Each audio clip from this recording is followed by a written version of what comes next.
Hello and welcome to the Heat Check podcast, Miami Herald's Miami Heat podcast. I'm David Wilson. I am joined, as always, on the other line by our Heat beat writer at the Herald. It's Anthony Chiang. Anthony, what's up? What's up, David? 2-0, kind of what we expected at this point, right? Yeah, not last week. Not necessarily surprising, maybe a little surprising in the manner they have done it, just how dominant they looked in game one and the way that they won game two. Let's start with game two, I guess. We'll jump right into it because that is the freshest in our minds. Jimmy Butler turning back the clock about 2 years to the 2020 bubble, going for 45 against the Hawks. Huge plays down the stretch to turn a close game into a comfortable cushion for the Heat. As you said, they will now go to Atlanta up 2-0. I got to say, I thought the Heat would win this series in 5 or something like that. Still kind of looks like we'll talk about whether we think this is going to be a sweep later on. But I didn't expect them. And the game Monday or whatever, game one, Sunday, felt like the way I thought the series was going to go. I did not expect Jimmy Butler to do what he did on Tuesday night. Yeah, and it was needed. I mean, Bam has kind of struggled offensively in the series. He's been great defensively, but offensively he's struggled. He only had 9 points on 6 shots. Game two, game one, he was inefficient. Was in foul trouble last night. Didn't play pretty much the entire third quarter. Kyle only scored 9 points on 2 of 8 shooting. Like Tyler Hero, there hasn't been a Tyler Hero game yet. Like Tyler's been kind of held in check. Mm-hmm. So Jimmy kind of needed to take over. I mean, the Hawks were right there with the Heat. They were leading, for most of the first half, I would say. And Jimmy needed to do something. And he did something. He scored 45 points. Yeah. And really took over. I mean, I think with Bam in foul trouble, the Heat went small in the third quarter with PJ and Caleb in the front court. And as we know, kind of like LeBron, like we've spoken about, like Jimmy does well in those lineups, where it's like 4 out and just him at the top and just working with totally open paint. He took advantage and he thrived in that lineup. So, and the game kind of there in the third quarter. Jimmy has been incredible this series. He's been the best in a series featuring Trae Young. Jimmy has been the best player by far. Yeah. I just tweeted a stat. Let me get it real quick.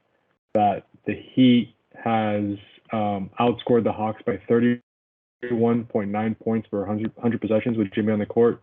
In the 24 minutes Jimmy has not been on the court, the Hawks have outscored the Heat by 20.9% possession. So that's a little 52-point difference right there with Jimmy on and off the court per 100 possessions. So he's been incredible and really the difference maker in the series so far.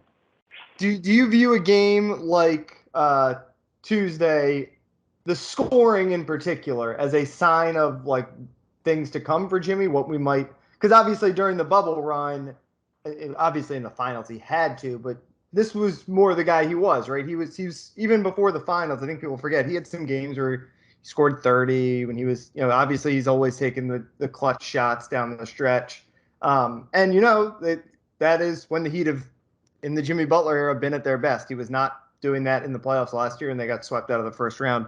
Do you see this as a sign of more to come? Is it just a thing that you're always going to be like confident that Jimmy can kind of turn on the scoring when needed? How does a game like Tuesday affect the way you think this Heat playoff run might play out? I think it's a sign that he can still do this, right? Yeah. I mean, not that everyone doubted it, but we didn't see it last year. Yeah, and there were weird games this season from him, like 1 for 11 and 5 points. Like it was just some weird performances from him. But I think it's just a reminder that he can do this and carry a team with his scoring if he needs to. But the beauty of this team is that that's not going to be needed every night, even from their best player and Jimmy Butler. Like he's not gonna have to do this every night. I mean, game one was the Duncan Robinson game. Game two was the Jimmy Butler game. Game three probably like the Tyler Hero game or something. It just seems like there's a different guy every night. Most games, Jimmy's not going to have to score 30 plus points. Mm-hmm. He scores 20 plus on with an efficient shooting night. Like that's enough. It just so happened that they really needed that last night because so many of the top offensive players weren't great. So he needed to do something out of the ordinary. But I think if anything, like you said, it's a reminder of what he can do if needed. But I think the beauty of it is he doesn't have to do that every game. Yeah, it's fun. I mean, when was the sideline scuffle for the Heat. It was like a month ago. Yeah. A month ago now. I think by the end of the regular season, we're like, that's totally in the past. Like this team has worked through whatever issues they had there. Yeah, and I feel like even in the moment though, I think we spoke about it. Like I kind of thought it was overblown. Right. Yeah. But I they know, were struggling, right? They struggled. They lost yeah, one in a row there. I just mean that week from hell kind of is such a distant. I think by the end of the regular season, we're like, whatever happened there, it was like an outlier, not a sign of what's to come. Right. Now the Heat up 2-0 in this series, looking like maybe the best shot to sweep their first round series of anyone, which is not surprising considering they're in the 1-8, but I don't think a lot of people had that kind of confidence in the Heat going into the playoffs.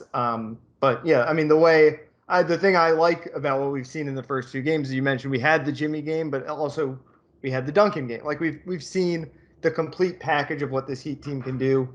On some nights, Jimmy's obviously going to win a game for you or something like that. But on most nights, they're going to look more like they did in game one.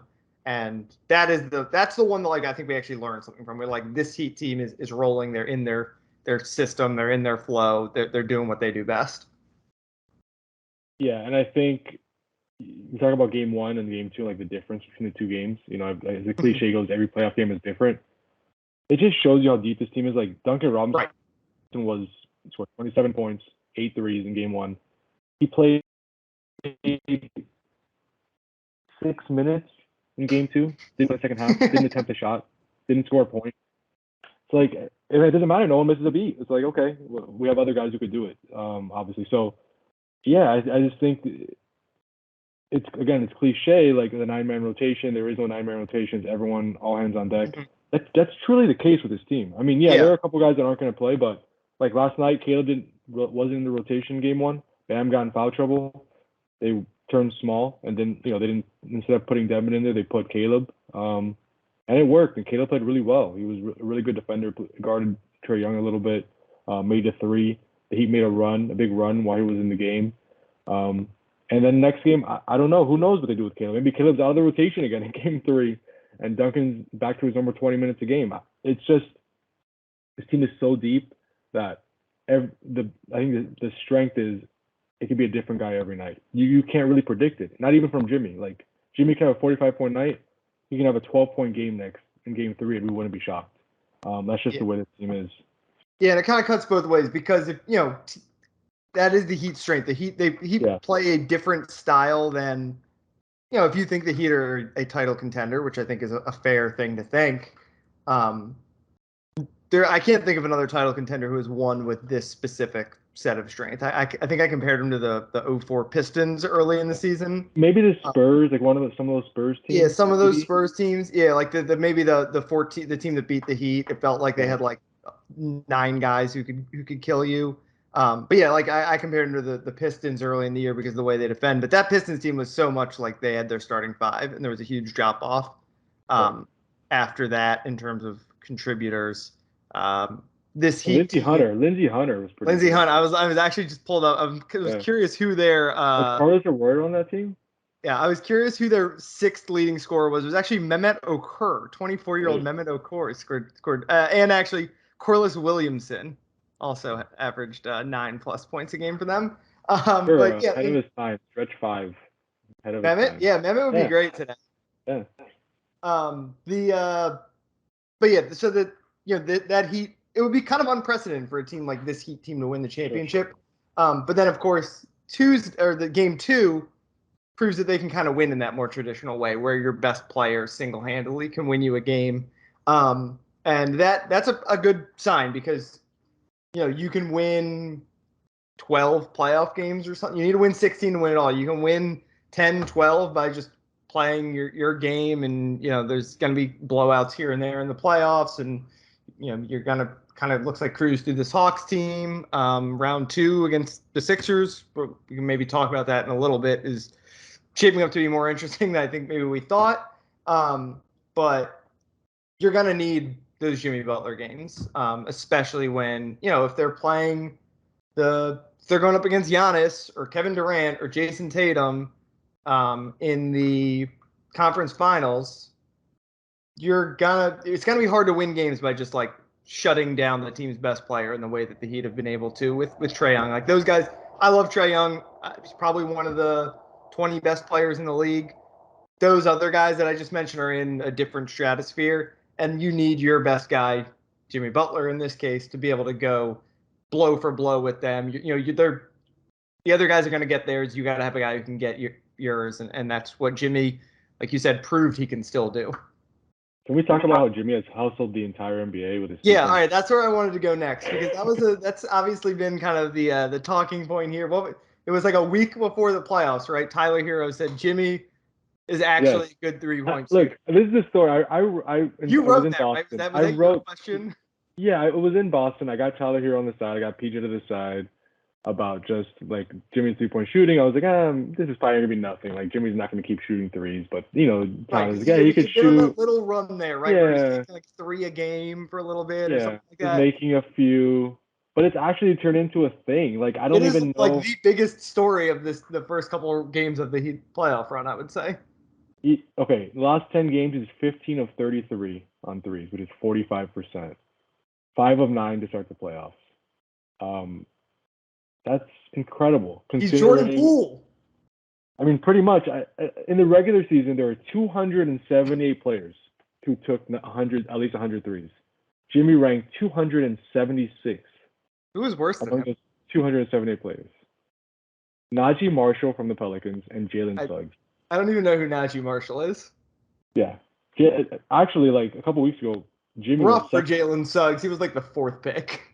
Yeah, no, it's not great. I like Jalen Suggs too. Yeah. So like it's weird. It's a weird development. I don't know how sustainable it is. I don't know if Jimmy's actually like found something with his 3-point shot. Cooper Moorhead from Heat.com posted a question to Eric Spoelstra after the game, after game 2, and kind of compared him to Dwayne Wade. And Eric Spoelstra liked that comparison, and said, it's kind of, I can kind of see that. Like he's like, in a moment of truth, in a big game, are you leaving Dwayne Wade open for a 3-point shot? Probably not. No. Right? And I think the same could be said with Jimmy, even though he's not the greatest 3-point shooter. He seems to make them in the playoffs. I don't know how. I don't know why. Yeah, I will say the bubble run too. The same thing. Right. This is a news story in that this is probably the most pronounced it's been, but it feels like this kind of question comes up every year. Like I remember, I think it was during the bubble run, Jimmy, because he shot 2 threes a game that year or something like that, and in the playoffs probably shot 4 a game or like he was just shooting more. And I don't have the exact quote in front of me, but I remember his point was basically like, why do I need to shoot threes in the regular season? Like we have Duncan Robinson, we have Goran Dragic that year, we have I don't even remember, it's so long ago. Jay Crowder was on fire after they got him. Like why do I need to shoot threes until it's absolutely necessary?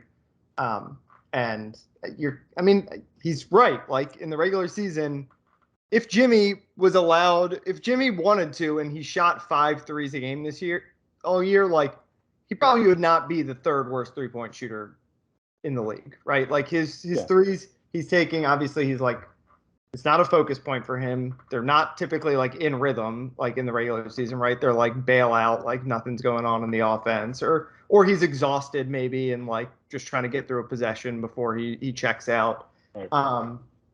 He's an NBA player, and even Ben Simmons makes threes in those workout videos, right? Like these guys can hit them, and he's been like you've written, like he's been not a good 3-point shooter in his career, like a passable 3-point shooter, a guy who you're not upset if he's taking 3 a game and you're hoping he makes 1 or 2.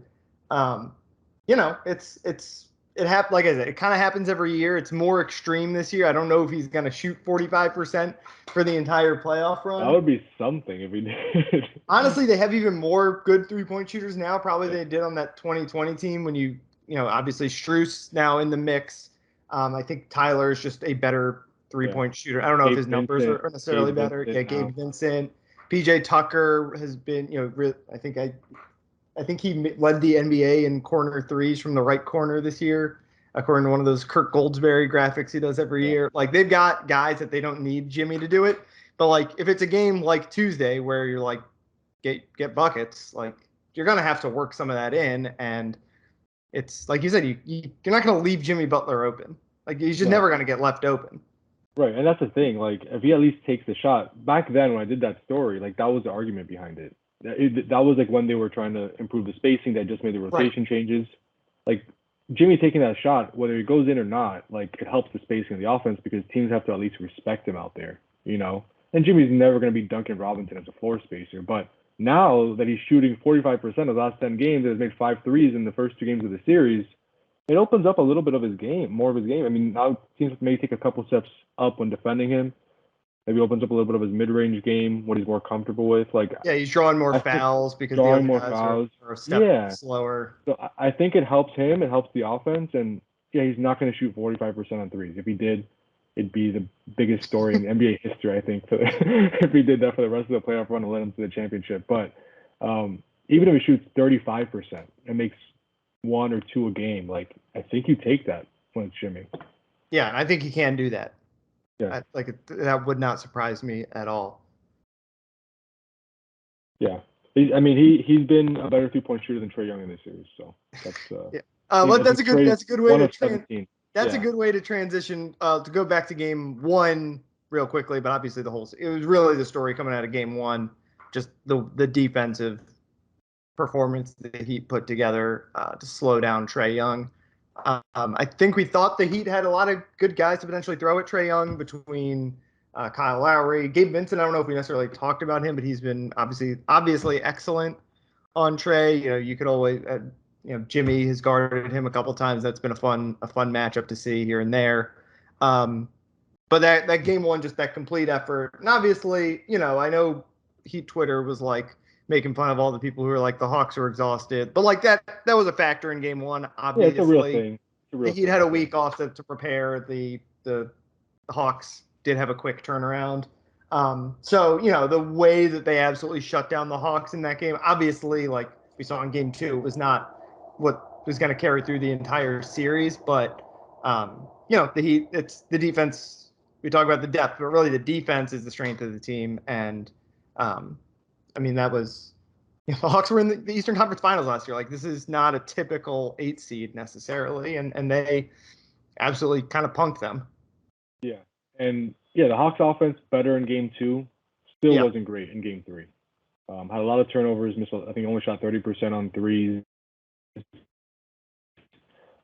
Finished with an offensive rating of 106, which would be 4th worst among teams during the regular season. This is a Hawks team that had the second best offense in the NBA during the regular season. Yeah. Second best half-court offense in the NBA. The Heat has completely shut it down. And I know missing Clint Capella is a big deal. Clint Capella is more important than most people think for this team. He's probably their second best player.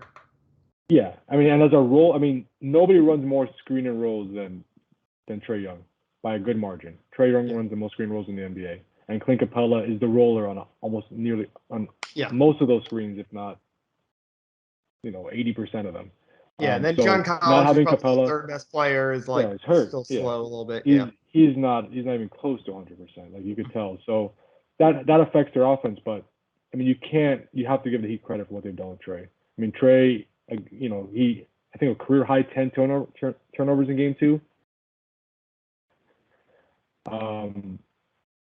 2 of 17 on threes in the series. The switching has completely closed off driving lanes for Trae. His drives are down. His paint shots are down. He's having to settle for these long, contested threes.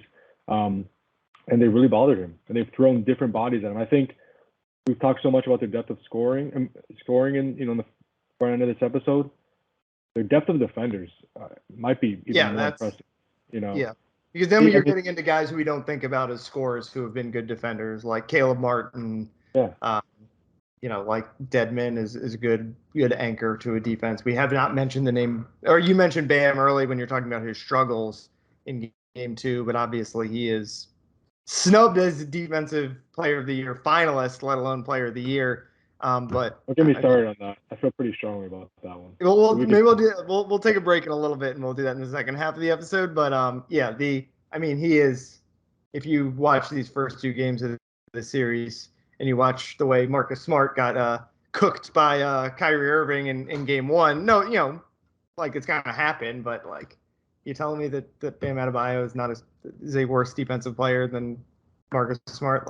It's kind of ridiculous. But yeah, the depth of defenders and different body types, different skill sets. That's right. That's even more important, I think, than their offensive depth. Yeah, it's also the various coverages they throw at him and keep him off balance. I mean, Gabe, when he's in the game, is picking him up full court, pressuring him the entire way. Mm-hmm. Obviously, they switch a lot. They'll trap him at different times. They're just Eric Spoelstra has done this for the last few years, but he's really gotten good at kind of in the regular season tinkering with different things on defense, and then when the playoffs come, he can kind of unleash them all, and everyone knows what it feels comfortable with all these different schemes and coverages on the defensive end. And Nate McMillan, before the game, was talking about, well, against switching defense, you have to find the matchup that is favorable to you and take advantage of it. Like, that's the key to beating a switching defense. Yeah, I guess in the starting lineup, like, you would go at Strus if you're Trae. Strus is a bad defender. He's held his own. But after that, I mean, okay, who are you going to go at? Kyle Lowry? You're going to go at Jimmy? You're going to go at PJ? You're going to go at Bam? It's just that's what makes the Heat defense so good, is that it doesn't matter who switches on you. Like, you really don't have much of an advantage. And then you have Gabe Vincent off the bench. And for the game one, Caleb didn't even play. They didn't even need Caleb, who has been very good on Trae this season. So it's just yes, it's nice when they're making threes and Jimmy scores 45 points. But if they're going to make a deep run, it's going to be behind their defense because it's great. All right, Anthony.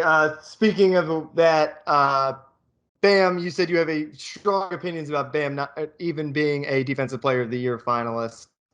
We talked about it last week. I thought he had a shot to win the award. And as you point out, he got more first place votes than Rudy Gobert. So obviously, like, it was, like we said, predicted last year, was a year where there were going to be a bunch of different guys really in contention. Bam, I haven't asked every single voter, but I have to assume the time he missed is the only reason he was not a finalist for that award. Yeah, I still don't think it's a valid reason. Like, I think he played enough games, honestly. I know every voter has a different line for that, but in a series where so many guys miss games, like, I think whatever 56 he played was enough. He was so good defensively. He switches more than anybody in the NBA, and effectively too. I mean, he can guard anybody in the league. There's not one player he's going up against that I'm like, oh my god, that's a mismatch. Yeah, in fact, he can guard Trae Young. That's like the prototype of a guy he would struggle, like a 6'9" big man would struggle with, is Trae Young. And Trae doesn't even want anything to do with him. Like, every time Bam's on him, he's getting off the ball or he's calling for a screen to get Bam off of him. Like, he's not even trying to go at Bam, which, to his credit, I mean, some guys think that's an advantage for them, and they learn very quickly that you should not do that. You should not try to isolate Bam just because he's a big. Trae knows that by now. The Heat's defense has been really good, fourth best in the NBA. Probably would be like first or second best if Bam didn't miss that time, because with him on the court, they've been a lot better this year than when he's off the court. They have the best record in the East. Yeah, I just think it was maybe okay, fine. If he doesn't win the award, I know we're splitting hairs there but not to make the list of finalists, I think that was crazy. Like, he should have at least been a finalist. I think he was the Defensive Player of the Year in my opinion. Yeah. Just looking at the numbers and what the award stands for, but not to be even a finalist, I think that was pretty surprising. Yeah, I almost wonder if these awards votes, if we'd be better off by like setting a minimum threshold of games played. If the league was just like a guy has to play 50 games. Yeah. Like whatever you want to set the number at, just because like you said, obviously the whole exercise is subjective, but especially like the games played thing, like where for some guys it's just like if you don't play this many games, you're not considered at all. Like I wonder if that would help things. And Bam, like if it's 50 games, he'd been eligible. If it's 62 games or whatever, like then he wouldn't have, and this wouldn't even be a debate. But yeah, he's been awesome, and a guy like him makes this a really advantageous matchup for the Heat, because when you think about the guys who superstars would like to get switched onto them against a switch-heavy defense, the two obvious ones for the Heat are Tyler Hero and Duncan Robinson, and those are guys who a small point guard, like obviously it's an advantageous matchup for Trae Young if he gets those guys on him, but a 6', 6'1", step back 3-point shooting guard wants to get a big man on him. I mean, it's like that. That's the MO is switch until you get the big guy who's uncomfortable out on the perimeter, and you can kind of put him on a string and maybe hit a step back three or draw a foul or something. And Bam just eliminates that advantage that the Hawks normally can have when that is Trae Young's strength, is getting big guys switched on to him and just absolutely making them look like fools. It's, the Heat, as we said, their defense is going to be a strength the whole way. When they play Jason Tatum or Giannis or Kevin Durant, those are guys who are going to be able to expose, I think, Tyler Hero and Duncan Robinson a little bit more because they use their size to muscle around you or shoot over you, that kind of thing. But for now, it is. I mean, it brings me to my next question: is do you think it's going to be a sweep? It's really hard to predict a sweep, but this sure does look like a sweep. It really does. I mean, Trae Young, obviously, with the caveat, he could score 52 on Thursday. Yeah, that's why. Yeah, I wouldn't be shocked if it's the. But does it look like Trae Young can score 52 in this? That's the thing, is that the Heat have totally negated the Hawks' strength. Yeah. Here. Right. It does look like a sweep to me. I mean, yeah, anything the Hawks could win a game. Wouldn't be surprising. Anything can happen in one game, obviously. I mean, the Heat have lost to some bad teams this year. Mm-hmm. Randomly, it happens. But the fact that, yes, Jimmy had 45 points, but you still haven't had the Kyle Lowry game. Bam Adebayo has not been good offensively, like we've talked about. There's been no Tyler Hero game. Yeah. These guys are bound to wake up. And when they start hitting shots, I don't know how the Hawks beat them. They just don't have enough right now offensively. If they were healthy, the Heat are still the better team, but it would be a more interesting series. I could see this going to definitely 5, maybe 6. But with the Hawks missing Clint Capella, who we've noted how important he is, John Collins being, he's playing, but probably shouldn't be playing. I mean, he doesn't look 100%. Yeah. And just with all the bodies now they can throw at Trae, and how this is kind of like the nightmare matchup for Trae Young. I would say that there might not be a worse defense for Trae Young in the NBA because of what they do and how their defense system is set up. Yeah, it just looks like a sweep to me. It really does. And I predicted 5 because, again, it's hard to predict a sweep. But at this point, I would not be surprised if this is over by Sunday. How big a deal would a sweep be? Do you think? Because, you're looking at the rest of the East, and Boston, Brooklyn looks like it's going to go a long way. Philly up 2-0 on Toronto, which is obviously kind of interesting because if they take care of Toronto quickly, then both of those teams in that match, they would be the Heat's opponent, and it would be pretty quick. Both teams would have plenty of time to rest, depending on how the NBA does the schedule. Milwaukee, we'll see. I kind of think they'll handle Chicago pretty quickly, but I'm not ruling out the idea that Toronto could win at least one of these next 2 up in Canada, especially with Matisse Thybulle ineligible to play. But how big a deal do you think a first round sweep would be for the Heat? I mean, it'd be big. You want guys to rest, right? I mean, yeah, it'd be nice to have. If they can get off Sunday, I don't think if they can finish it Sunday, I don't think the next series would start until early as Saturday, probably. Yeah, so that's almost a week off. That's always nice, especially when you're probably in for a long second round, a long conference finals, and if you get to the finals, a long championship series. So this is the time to get some rest, especially if Philly's sweet. I mean, I don't know what's going to happen in that series. If you're the Heat, you hope that Toronto can extend it a little bit to Game 3 is tonight. We're recording on Wednesday. Game 3, that's tonight, right. So we'll have a much better idea of how deep that's going to go. But if the Sixers do end up sweeping Toronto, the Heat probably need to sweep the Hawks too, because you don't want Philly then will have a week off, and if you're the Heat and you go 5 or 6, you might only have 2 or 3 days off. So big difference there. So I think with the way Toronto and Philly's looking, if you're the Heat, you want to get this done as quickly as possible. My last question is the way the Heat is playing in this series. Again, with the caveat that I think both thought this team had a legitimate chance to reach the NBA Finals before the playoffs began. But have these first 2 games increased your level of confidence at all in the Heat's ability to do that? No. Honestly, I mean, I was pretty. I thought they were a title contender before the playoffs. Mm-hmm. I think they're a title contender now. Again, I thought this was going to be a quick series. It's been impressive what they've done. Yeah, it's been impressive what they've done. I still think they can beat anybody in the East, but I I think a series with Milwaukee or not Milwaukee. Yeah, Boston, Brooklyn, Milwaukee. Yeah, like that could Boston and Brooklyn in particular both looked awesome in that game. Milwaukee, you know who Milwaukee is, and Philly's looked better than I expected too. Phillies look good. So Love it's going to be a tough. It's a tough road. It's a very tough road, and whoever gets out of the East is going to be battle tested and probably very tired.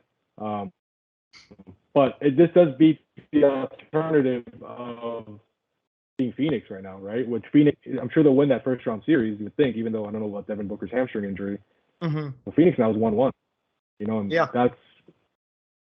that's much better to be the Heat right now, the top seed in the East, than top seed in the West, which now has to deal with maybe a longer series than they expected. If the Heat can take care of business in Atlanta, this could be over again by the end of the weekend, and if not, you would think by Tuesday. Yeah, I'll say the couple things that have maybe changed with my opinion on the Heat so far. It all has to do with Jimmy Butler and the fact that he still has that kind of 45-point explosion in him, which it was. I think he's how old is he now? He's 32. 32, yeah. And he was he's an old 32, I would say, because of the style he plays. Yeah, I'm 32. In some ways, he's an old 32. In some ways, he's going to be able to play forever because of just like how hard he plays and that kind of stuff. But it's been 2 years since the bubble, and we've really not seen anything like that since. And this is a sign that he's still got that gear he can elevate to. And then just whatever lingering doubts there were that if things went sideways, that maybe Jimmy has a history, and we talked about that kind of weird athletic report from last week, which again I think we all on our end were like, that's kind of nonsense. But there was still, just given what had happened a month ago, there were like lingering doubts. There, just whatever that 0.5% chance that it was going to be a total meltdown for the Heat, especially because they melted down in the playoffs last year. And I just think all that keeps going out the window. So the other, on the flip side, as I mentioned, the East, which I thought was really good coming into the playoffs, looks probably even better than we thought, because Brooklyn looks awesome, and Philly, who I think we had talked about maybe that as a potential easy second round matchup, absolutely has dominated Toronto through 2 games in that series too.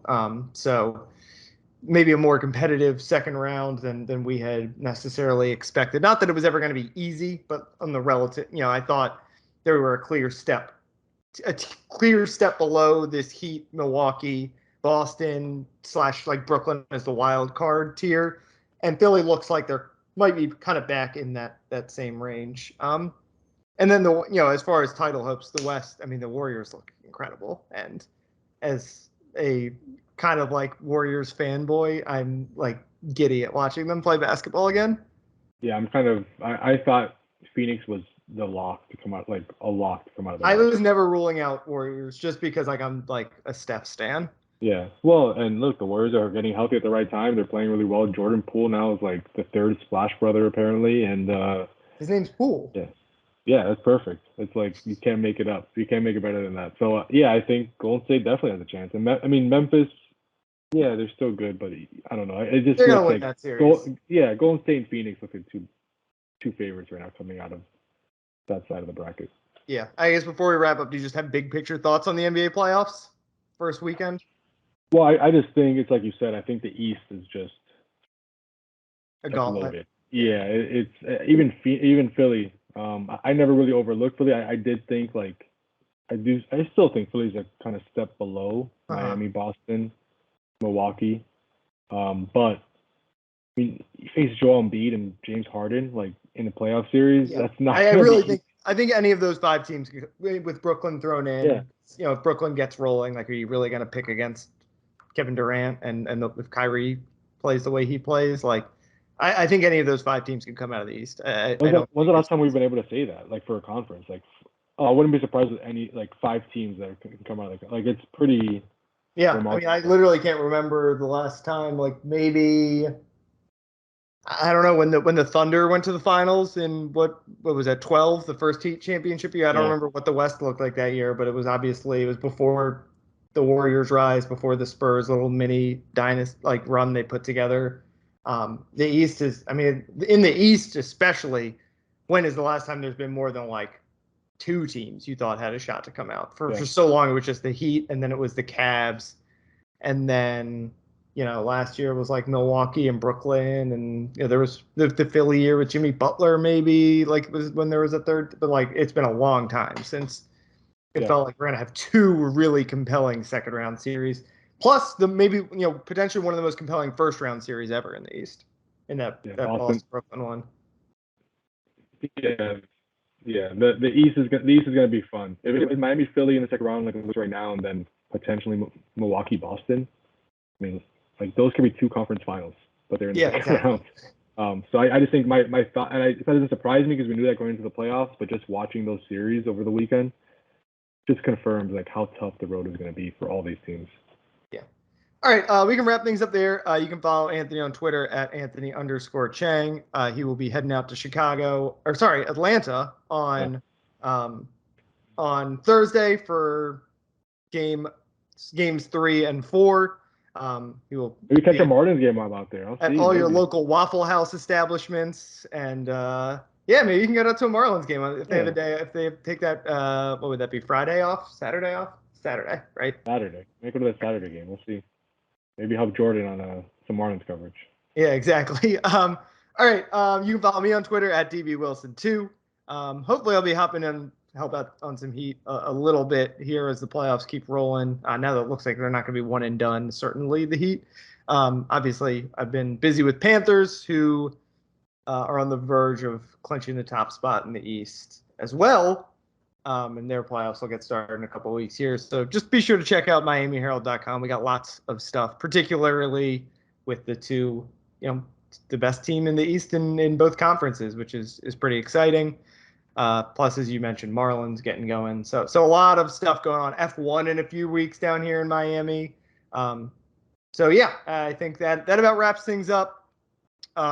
Thanks as always for listening, and we will talk to you guys next week.